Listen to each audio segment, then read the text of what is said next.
update ko yung aking mais. Yan. Ano lang naman niya siya, 45 kapuno na mais. Tinanim ko. Kasi maliit lang aking mapagtamnan eh. Yan. Yung 45, kung may times 3 mo, maganda na rin yan. Marami-rami na rin yan. Yung ano yan, yung violet. Yung may halong puti at sa violet. Tapos ito, may bago ito, tinanim, may bago tinanim ngayon. Puro violet ito. Violet na mais yan. Violet yan. Tumubo na rin. Yan. Malagkit siya na violet. Yan. Yan, malagkit na violet ito. Tubo na.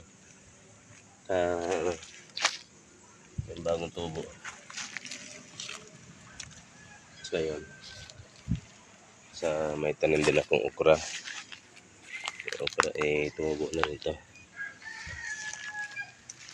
Ito. Tumubo na rin okra. Ito. Mahilig kasi ako magtanim-tanim mga gulay yan. Okra. Tumubo na. Mahilig ko magtanim ng okra. Mga gulay. Yan.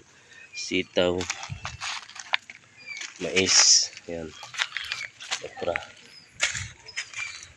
Ito naman ay langka. Yan. Yan. Kasi lang nabulok. Ito yung okra pa. Ito pa.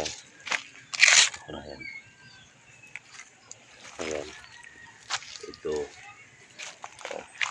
Tapos ngayon ay nagtanim ako ng ubi. Yan, ubi. Bagong tanim ko lang ngayon. Ngayong araw na ito. Tanim ko ubi ngayong araw na ito. Ayan, ganito lang muna.